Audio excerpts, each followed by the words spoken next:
Planning and conducting the IEP meeting are two crucial elements in developing an effective IEP. When planning an IEP meeting, here are some key points to remember. Ask the parent and student who they would like at the meeting, as some may want an advocate or a relative. Involve the student and parent. If possible, do a pre-plan with both the student and parent and as many of the team as possible. And if you cannot arrange a meeting with the parent, discuss by phone or email, or send home a pre-planning form for the parent to return prior to the meeting. Invite the most important members of the IEP team, but don't overwhelm the parent and student. Always check with them for who and how many should be present. Be flexible. Find a location and time that is comfortable for all. Plan for the meeting at least 3 weeks ahead. If appropriate, ask other teachers and or relevant others to attend, or collect input from them to share at the meeting. In collaboration with team members, set and share the agenda prior to the meeting. Also, share any assessment information prior to the meeting. Consider transportation, babysitting, and the work schedule of parents and teachers. About 3 days before the meeting, phone the parent with a reminder. You may need the help with transportation, access, and a babysitter.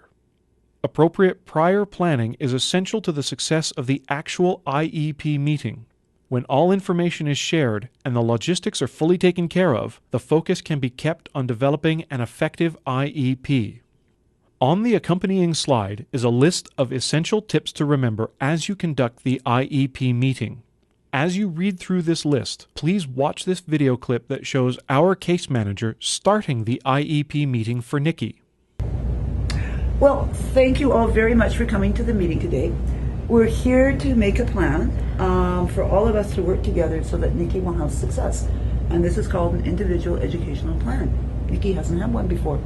So how I want to start is I think we should just go around the room and say who we are, how long we've known Nikki, and what our role is.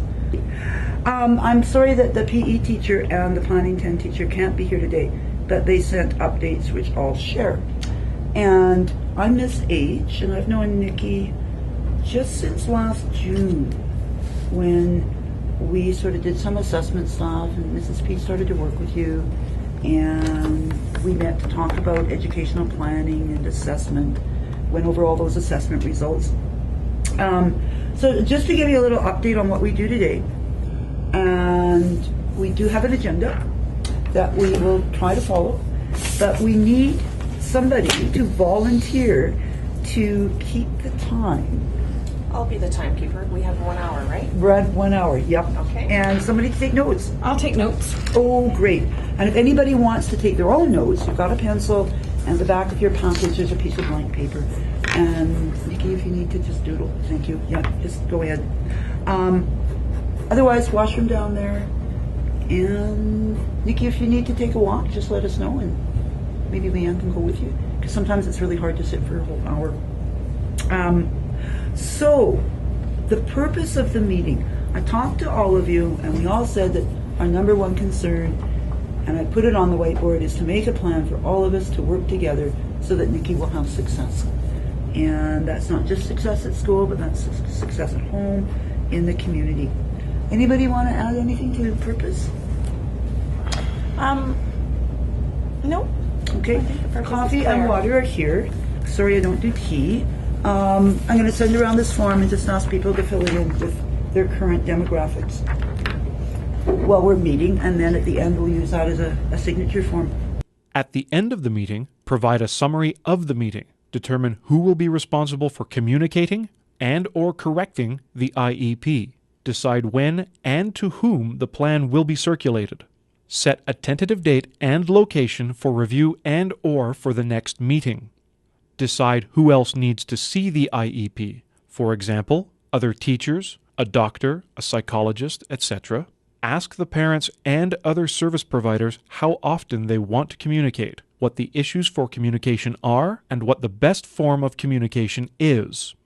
Once the meeting is completed, some follow-up activities will be necessary. Keep a record of the meeting and any follow-up activities. If appropriate, have the student proof the draft of the IEP before sending it out. Communicate key decisions with relevant others, for example, other teachers. Use the plan with the student and review the IEP frequently.